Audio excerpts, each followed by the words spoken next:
At around 5:30 p.m. on the 17th of November 1978, a man was cutting firewood for the cold night ahead in a remote area near Lake of the Woods in Klamath County, Oregon, when he discovered the lifeless bodies of two teenagers.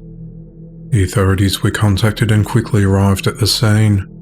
The victims were identified as 19-year-old Kirk Wiseman and 17-year-old Cynthia Frayer of Southern California, who had been hitchhiking and exploring the area. They'd both been shot in the head multiple times with a .22 caliber gun, and Cynthia had been lewdly assaulted. The remains of a small dog were also found at the scene. Evidence was collected at the crime scene, including several items of clothing. There was also a hitchhiking sign that read Cave Falls, as well as a letter written by Cynthia just a few days prior. It was going to be posted to her mother, listing her hopes and dreams and what they had been doing in the previous days. Through their investigation, detectives discovered the pair had stayed overnight at a motel in Roseburg, Oregon, and had been picked up by a person who claimed to have dropped them off at a Grants Pass restaurant. Despite an extensive investigation at the time, no arrests were made and the case went cold for decades. In 2018, the investigators submitted evidence collected from Cynthia, including some of her clothing, to the state crime lab for DNA testing, something that wasn't available in 1978. In 2019, there was a break in the case when the investigators were notified of the presence of an unknown male's DNA.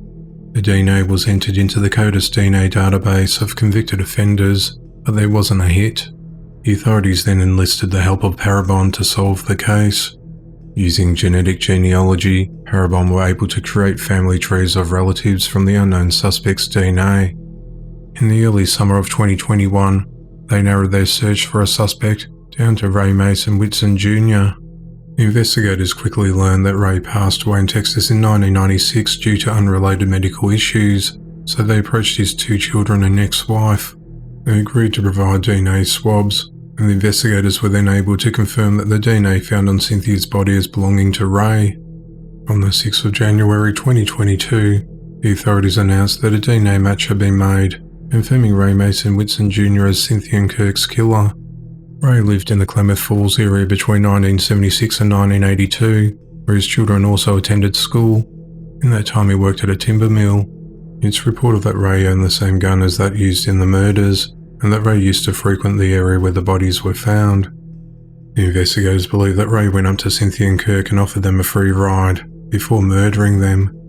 The authorities said that if Ray were alive today, they would have enough evidence to prosecute him.